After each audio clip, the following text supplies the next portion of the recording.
Hey everyone, this is BF Walmer, and I'm here to discuss the romance and the couples involved in the romances in the Sonic the Hedgehog comic book by Archie Comics.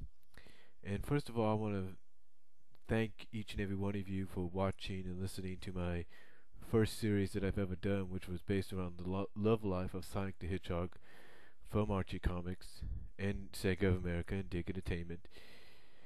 And I want to say that because of you because of you people within the past 48 or 50 hours, the one video that I did out of that, which was based around Fiona Fox or talks about Fiona Fox, has gotten the most views and the most comments in just a short amount of time, and I thank you guys for that. Now, to get onto a subject that a lot of fans have been talking about over the past I don't know how many years, but this subject does have to do with love. As I mentioned, it's about the romance and the couples involved. Now, I know that there's always as I've mentioned in my Love Life series about Sally and Sonic and Fiona and Sonic and Amy, there's always going to be a majority, kind of like this whole situation is going to have a majority that's in favor of it and a majority that's not in favor of it. Um, but let me explain something to each and every one of you. Now you know that Sonic the Hedgehog isn't the only comic book to have romance or romantic couples, basically involved inside of it, right? I mean, you take a look at comic books by Marvel and DC, companies like that, and you see that their main comic books, their most popular comic books, have the same thing. They have romance. They have the action adventure you come to like about them, but as I said, they also have the romance. For example, when you look at Marvel and you look at the titles like X-Men and Spider-Man, you think about the first thing that comes to your mind possibly is the action and the adventure and wondering what's going to happen to them next in the next issue. But little does anybody ever talk about, at times, the relationship. The relationships, the romantic relationships that are bound to certain characters. For example, when X-Men was very popular, and it still is, but when they were popular, not just due to the animated series on Fox in the 90s, but due to the popularity of the comic book, what is the one main couple, romantic couple, that along with the action and adventure and great story writing and everything, help move the comic book? I mean, like I said, you can have the action, the adventure, and Wolverine going crazy in X-Men, and his past being discovered, but what is the one thing, romance-wise, that helped move the comic book? That's right, it was the relationship and courtship, if you will, of Jean Grey and Scott Summers. Now, I know you might be thinking, well, that's not true. Well, believe it or not, it is true. It is damn true that is one of the main reasons, if not the main reason, the X-Men have been very popular because of couples like that. I mean, you even look at a couple like Rogue and Gambit. Because of their relationship, as well as Rogue's past, like Wolverine's past being discovered, but because of Gambit and Rogue's relationship together, that's helped make the comic book what it is today. The same could be said for Spider-Man. I mean, when you think about Spider-Man, as I mentioned with the X-Men, you think about all the action, adventure, and one-dimensional story writing, and you're always curious about what's going to happen to him the next month and the next issue. But the one thing that is always overshadowed sometimes or never mentioned is the romance, as between him and Mary Jane, and before Mary Jane, Gwen Stacy. And it's because of those separate romances that help move the comic book and to move and make the comic book what it is today.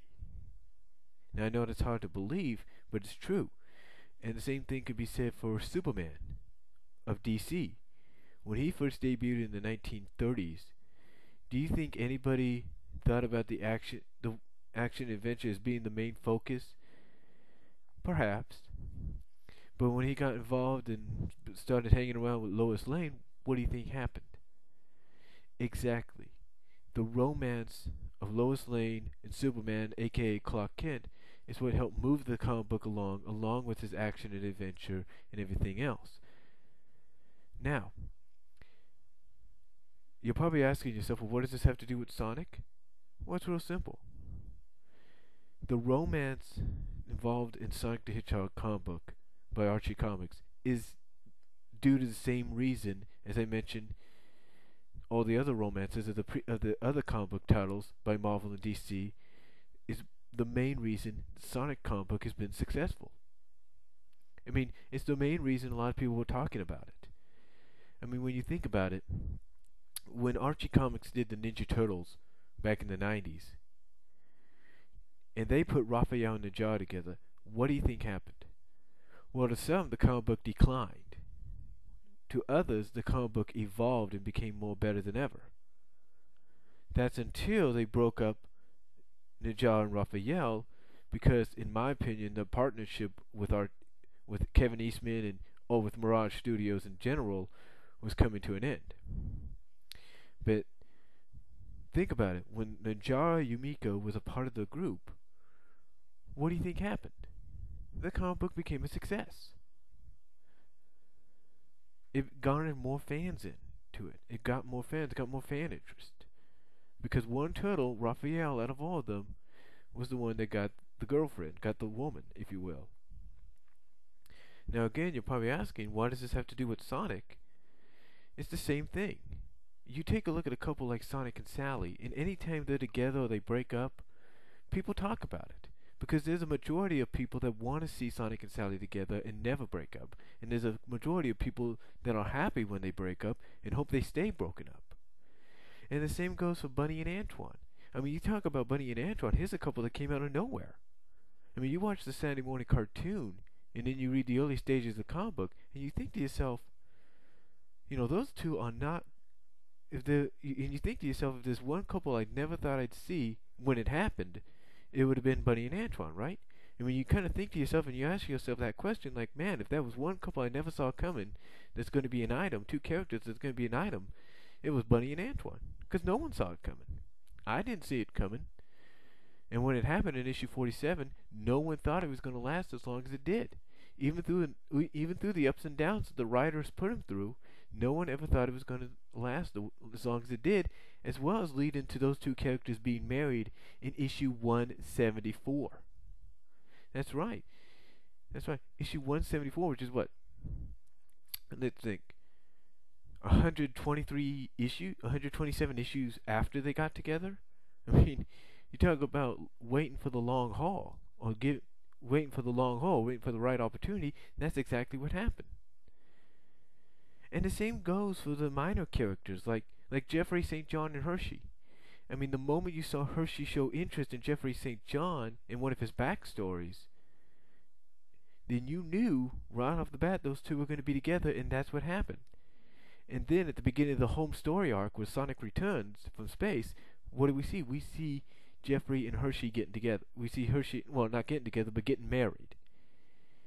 And then the same goes for Knuckles and Julie Sue. I mean, here's a character like Knuckles, who everyone thinks is too damn serious, doesn't care about anything else besides guarding the Master Emerald, and yet he's involved in a relationship with Julie Sue, who used to be part of his rivals, of his foes, the Dark Legion. And now she's part of his life and the Chaotix life. And then there's the coup de grace. There's the coup de grace of Sonic and Sally, the one that's talked about the most. And you think to yourself, well, if Sonic and Sally, and you think to yourself, what is so, and you'll probably not think to yourself, but you'll probably ask yourself, what is so special about this couple? Well, what's special about them is the fact that they were the first main romantic couple in the Sonic franchise history. Even before Amy Rose came about and started crushing on Sonic, this was the first romantic couple ever.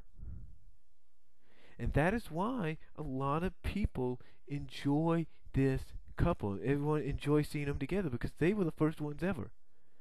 And that's why that majority that likes to see them together and hopes they never break up is always going to support them. And then there's that couple, then there's that majority that wants to see them break up and hopes they stay broken up because they don't know the back history.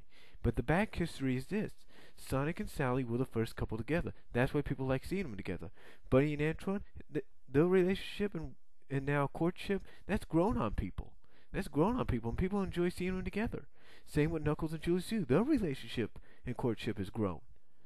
You know, there's even talk of Tails and Amy, for goodness sake. And who knows, with a writer like Ian Flynn, maybe that'll happen. But then again, maybe not. But what I'm saying to everybody that doesn't understand is, besides all the great writing and action and adventure and whatever else is involved in the comic book, it's the romance. It's the romance of all the characters, of the couples involved in the story, in the comic book, that help move it along. And that is why comic books like Sonic the Hedgehog, like X-Men, like Spider-Man, and like Superman have endured as long as they have, because of those romances. Now I hope that clears up the air. Thank you, and I'll talk to you later.